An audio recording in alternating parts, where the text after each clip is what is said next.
an active weather week, I feel like. You know, we had tornadoes earlier this week. Now we got a nor'easter coming our way.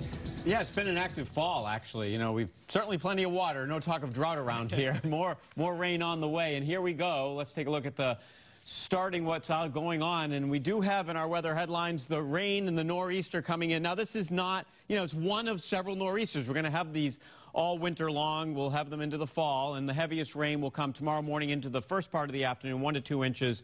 Some locally heavier amounts, and there'll be big puddles, and if you're traveling around doing your errands, just be aware of that. Gusty winds, especially Cape Ann and Cape Cod, where there could be some power outages and some tree damage and minor coastal flooding at the time of high tide, which occurs about 1:40 tomorrow afternoon. So that is probably the biggest impact, is the damaging winds. There's some moderate impact from some of the other pieces of a nor'easter, certainly a wet nor'easter with the coastal flooding, as well as just those localized flooding. And if you're somebody that has basement issues, you might want to just check some pumps and, you know, move things around down there. So we've got the storm system here this morning in the center part of the country. It moves to the coastline.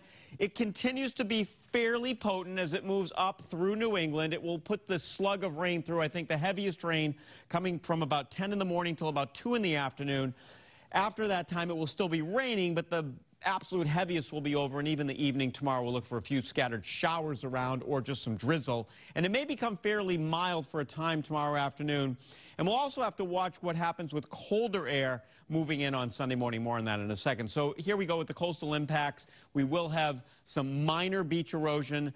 There could be some splash over. And anytime you get this situation, there can also be some road closures just around an hour or two around high tide, which, as I said, is coming up tomorrow at about 1:40. It's an astronomical high tide, so the tides fluctuate over the course of the month, and this one happens to be one of our higher tides in October. We also have a high wind watch up for the coastline.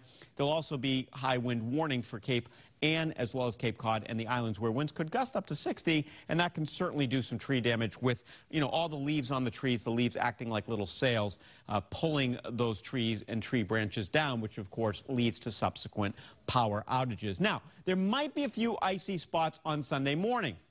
Why do I say that? Well, temperature 32 or lower. Here we are at midnight Sunday, so Saturday night into Sunday. And then watch what happens. There may be, a couple of the models are saying, hey, there might be a little bit of this cold air trying to drain down. And if that happens, there could be some slick spots early Sunday morning. More on that for tomorrow. So here we go with the 7-day forecast. There's our nor'easter on Saturday. Sunday, it's okay. A lot of clouds, maybe a glimpse or two of sun, mid-50s.